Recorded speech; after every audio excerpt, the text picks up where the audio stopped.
Hello guys, welcome to my channel और this side Arpita Sukhwal. And मैंने जैसे कि आप सब लोग जानते हैं कि हमारे सीए के एग्ज़ाम्स ख़त्म हो चुके हैं। एंड अभी मैंने सिर्फ सेकंड ग्रुप दिया था क्योंकि मेरा फर्स्ट ग्रुप क्लियर है, तो मैंने सेकंड ग्रुप दिया था। और अभी हम यहाँ पे इलेक्टिव पेपर डिस्कस करने आए हैं। उसके सिर्फ हम एमसीक्यू डिस्कस करेंगे क्योंकि उसमें काफ़ी कॉन्ट्रडिक्शंस है बहुत जगह।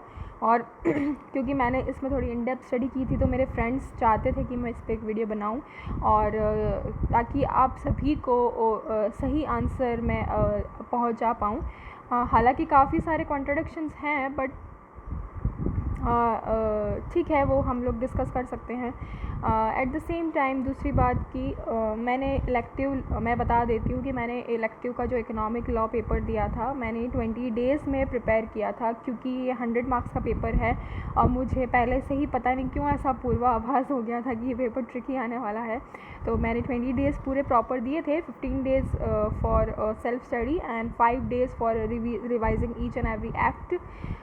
सो मैंने अपने खुद ने नोट्स भी बनाए थे उसमें, और फिर मैंने कुछ केस स्टडी डाइजेस्ट ही सॉल्व करी थी, ज़्यादा मैं नहीं कर पाई थी। तो हाँ, क्योंकि मैंने किया था तो मैं आपको रिकमेंड कर सकती हूँ कि कौन से टीचर्स मैंने यूट्यूब पे रेफ़र किए थे। उसके लिए आपको अलग से क्लासेस लेने की ज़रूरत नहीं है, और कैसे मैंने प्रिपेयर किया था, कैसे मैंने नोट्स बनाए थे। तो अगर आप चाहते हैं कि मैंने कैसे प्रिपेयर किया था तो इसमें मैं आपको सेपरेट वीडियो एक ला के दे सकती हूँ, तो आप मुझे प्लीज़ कमेंट करके बता दीजिएगा। और इस वीडियो को जितना हम हो सकता है शॉर्ट रखेंगे, सो फर्दर हम लोग कोई भी फालतू की बकवास करे बिना आगे बढ़ते हैं and start with the question paper. So सबसे पहले हम लोग देखते हैं। एक बात और बता देती हूँ मैं, सिर्फ अगर आप एक्ट पढ़ के आए हैं एक बार भी तो आपको जो इजी आंसर्स हैं वो आप इजीली ग्रैब कर लेंगे।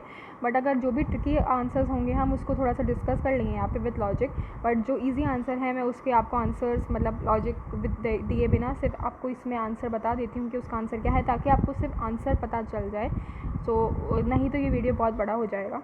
सो या सबसे पहले, can Lakshmi use her international card for incurring expenses in Germany? इसका आंसर है C. Yes, ICC can be used without the prior approval of RBI. Now, second question, is the payment mechanism used by Anand for acquiring the villa in accordance with FEMA? So इसका answer है option A. No, consideration for acquiring property should not be in the form of traveller's check. Third, ये SARFAESI act का question है। Assuming Anand makes a representation on receipt of notice under section 13(2), what is the maximum period available to SBI for responding such representation? तो अगर आप act पढ़ के आए होंगे एक बार भी तो आप इसका इजीली आंसर दे सकते हैं कि इसका आंसर 15 डेज है, that is option D. Now fourth question, in the view of invoking SARFAESI Act as given in the case study, can SBI invoke the provision of SARFAESI for non-payment of dues of Anand? इसका अगर आप एक भी बार act पढ़ के आएंगे तो इसका आंसर एक्सेप्शंस में दे रखा है कि एज पर सेक्शन 31 आप कोई भी एग्रीकल्चरल लैंड को उसमें नहीं यूज़ कर सकते हैं। सो इसका आंसर है C. No, the above is outside the purview of SARFAESI act 2002। So आप ये वीडियो, ये पेपर आप तभी सॉल्व करिएगा जब आप एक बार एक्ट पढ़ के आए हैं, और जहाँ भी आपको प्रॉब्लम होगा वहाँ पे मैं आपका डाउट क्लियर करने की कोशिश करूँगी। Now 1.5, in the given case what would be the minimum amount of outstanding dues that would entitle the bank to issue notice? अब सबसे ज़्यादा कॉन्ट्रडिक्शन इस क्वेश्चन में है, क्योंकि कुछ लोग बोल रहे हैं 20% होगा, कुछ लोग बोल रहे हैं 25% होगा। मैं आपको एक बात क्लियर कर देती हूँ कि अगर अपन एक्ट पढ़ने जाएंगे स्टडी मैट के हिसाब से तो उसमें 25% दे रखा है, पर जब मैं केस स्टडी डाइजेस्ट सॉल्व कर रही थी तो उसमें 20% दे रखा था। And at the same time कुछ टीचर्स ने अपने यूट्यूब चैनल पे ये डाला भी था कि 20% होना चाहिए क्योंकि चेंज हो चुका है एक्ट में, एंड ICI ने अपनी बुक में अपडेट नहीं किया था। और क्योंकि ICI ने खुद ने अपनी केस स्टडी डाइजेस्ट में 20% आंसर में डाला था तो मैंने ए क्वेश्चन टिक करा है, बट किसी ने अगर बी क्वेश्चन टिक करा है तो मेरे हिसाब से वो भी सही होना चाहिए, क्योंकि ICI ने खुद ने अपने मैट में दे रखा है। तो इस आंसर में दोनों ऑप्शंस मेरे हिसाब से ICI को सही रखने चाहिए। नाउ केस स्टडी 2, ये केस स्टडीज़ आप एक बार पढ़ लीजिएगा, आपके पास पेपर होगा मेरे हिसाब से, आई एम थिंकिंग, और अगर नहीं है तो मैं डिस्क्रिप्शन बॉक्स में इस पेपर को मतलब इसका लिंक दे दूँगी। आप कोई भी टेलीग्राम चैनल से इसे डाउनलोड कर सकते हैं, काफ़ी टीचर्स फ़िलहाल तो डाल ही चुके होंगे। Now 2.1 के हिसाब से, assuming that the allegation of SNN against Panda are upheld, what is the potential penalty for the Pandu under IBC? तो इसका आंसर ए है that imprisonment of term 3 to 5 years, fine ranging from 1 to 1 crore or both. Question 2, ACS regarding the invocation of IBC ABC Bank for housing loan obtained by Arvind. So status क्या है ABC का? अब क्योंकि ABC ने guarantee दी थी तो मेरा इसका आंसर गलत हो चुका है, मैंने ये D करा है, मैंने इसे D टिक कर दिया था, बट इसका आंसर होगा A, that is ACS is considered as a corporate debtor. तो हाँ, इसका आंसर A होगा, बट मैंने गलती से D टिक कर दिया था, तो ये मेरा गलत हो चुका है.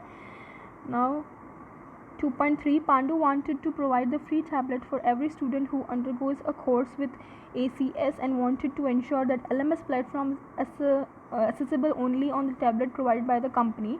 So ये कौन सा अरेंजमेंट है? तो मेरे हिसाब से टाई इन एग्रीमेंट अरेंजमेंट है. आप जब वर्टिकल एग्रीमेंट्स पढ़ेंगे तो वहाँ पे आप इजीली इसको आंसर दे पाएंगे.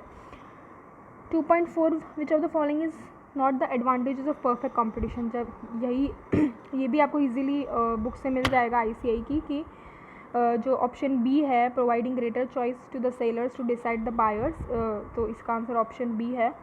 Now, can the price 700 and 400 respectively charged by ACS can be considered as the predatory prices? So इसका आंसर है A. No, because the price charge recovers the cost incurred. अगर आप केस स्टडी डाइजेस्ट पढ़ेंगे तो उसमें ऐसे 2 से 3 questions आपको मिल जाएंगे. मेरे हिसाब से case study 9th similar to this है, तो अगर आप वो सॉल्व करेंगे तो आपसे ये क्वेश्चन ईजिली सॉल्व हो जाएगा. Now, case study 3rd. Evaluate the identity whether the below mentioned are Benami transactions. So मेरा ये आंसर गलत हो चुका है. इसका ऑप्शन है C, कि परचेज ऑफ प्रॉपर्टी बाय शाश्वत in the name using his money, in his name using the money of friend. So friend will be the बेनामीदार and the शाश्वत will be the beneficial owner. So इसका answer C है, but मैंने गलती से A कर दिया था. वहाँ पे इतने प्रेशर में मुझे नहीं समझ में आया, तो हड़बड़ी में मैंने इसका आंसर गलत कर दिया, बट इसका आंसर C होगा.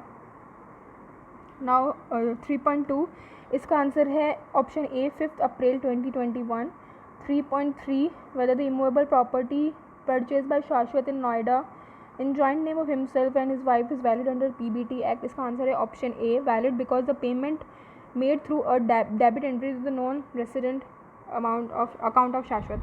ये भी अगर आप केस स्टडी डाइजेस्ट में जाके देखेंगे तो एक सिमिलर MCQ ऐसा आपको मिल जाएगा. सो हाँ, ये भी केस स्टडी डाइजेस्ट में है अपने. 3.4, when evaluating the character of the transaction and the intention of person contributing the money to acquire a property and identifying it is a Benami transaction or not, which of the following is not. So इसमें अगर आप case laws पढ़ेंगे, case laws जब आप पढ़ेंगे तो आपको वो 6 पॉइंट मिलेंगे. और अगर आप ICI के मैट में भी जाएंगे तो वहाँ पे ऐसे सिमिलर पॉइंट्स दे रखे हैं. तो इसका आंसर है option D, the difference if any between the actual consideration and value which the registration is made. अभी कुछ लोग इसमें C भी बोल रहे हैं, बट मेरे हिसाब से आंसर D है, क्योंकि वहाँ पे क्लियरली जाएंगे तो आपको पता चल जाएगा कि D ऑप्शन वहाँ अवेलेबल नहीं है. ठीक है. देन 3.5, assuming the शाश्वत purchased the shares in the name of his wife out of the sale proceeds of immovable property purchased by शाश्वत in Patna and not held jointly in his mother, then whether the shares can be termed as Benami property. अब क्योंकि मैंने इस answer को गलत interpret कर लिया था इस क्वेश्चन को, तो मैंने इसका आंसर B दे दिया था, नो.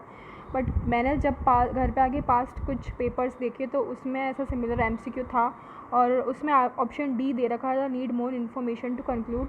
सो या ये भी मेरा गलत हो चुका है. इसका आंसर है ऑप्शन D.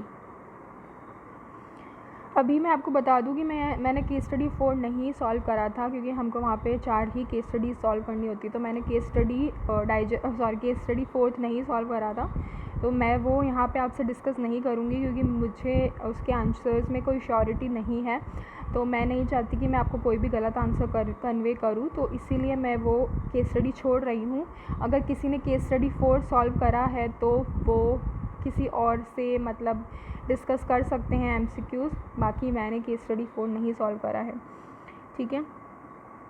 सो 5.1 इसमें भी बहुत ज़्यादा कॉन्ट्रडिक्शन है, क्योंकि इसमें कुछ लोग बोल रहे हैं आंसर C होगा और कुछ लोग बोल रहे हैं आंसर D होगा. मैंने आंसर D टिक करा है, क्योंकि वो ही अगर एज़ पर लॉजिक और एज़ पर एक्ट हम जाएँ तो वो ही सबसे सही है, जिसमें वो कॉमन एरिया में इंक्लूड नहीं होता है, वो सिर्फ कारपेट एरिया में इंक्लूड होता है. बट अगर कुछ जो लोग C बोल रहे हैं बालकनी, तो मैं उनको बता देना चाहती हूँ कि वो बिल्डअप एरिया में इंक्लूड होता है और बिल्डअप एरिया कारपेट एरिया में नहीं आता है.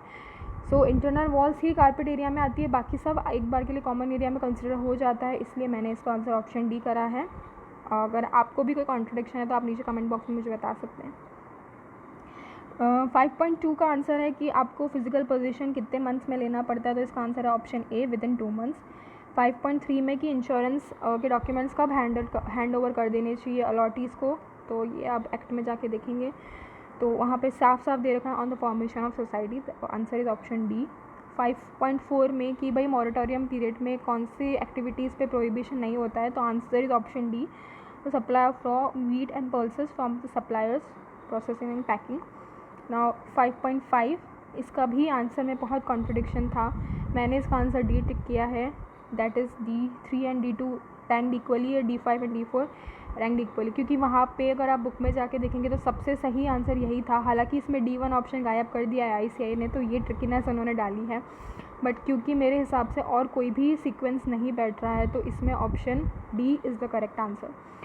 सो गाइज़ ऐसे हमने सारे MCQs डिस्कस कर लिए हैं। अगर आप चाहते हैं कि मैं डिस्क्रिप्टिव आपके साथ डिस्कस करूं सिर्फ शॉर्ट आंसर देने के लिए, तो आप मुझे कमेंट बॉक्स में बता दीजिएगा। और अगर आपको लगता है कि कोई आंसर मैंने गलत दिया है, जो कि हो सकता है because I am not a teacher, मैंने सिर्फ इन डेप्थ स्टडी किया है एक्ट का, और मेरे को आंसर्स जो सही लगे और जो मेरे भी गलत थे मैंने आपसे डिस्कस किए, तो मैंने वो सब आपको बता दीजिए हैं। और अगर आप लोगों को कोई भी इसमें प्रॉब्लम है या वीडियो में जो भी आपको अच्छा लगा हो, बुरा लगा हो, क्योंकि मेरा पहला वीडियो है, तो आप मुझे वो सजेशंस दे सकते हैं। और अगर आपको कैसे इकोनॉमिक लॉ प्रिपेयर करना है विदाउट एनी लेक्चर्स, मतलब किसी भी टीचर्स का लेक्चर परचेज़ नहीं करना है और यूट्यूब से आपको सिर्फ प्रिपेयर करना है, कैसे नोट्स बनाने हैं ताकि वो एक दिन में आप प्रेफर कर सकें, तो आप मुझे ज़रूर बताइएगा, तो इसमें मैं आपकी हेल्प कर पाऊँगी। ठीक है, सो तब तक के लिए बाय, और होप आशा करती हूँ आपको मेरा चैनल और मेरा वीडियो और मेरा बताने का तरीका अच्छा लगा होगा। कुछ भी इम्प्रूवमेंट हो तो आप मुझे प्लीज़ बता दीजिएगा। Thank you so much, bye bye, have a nice day.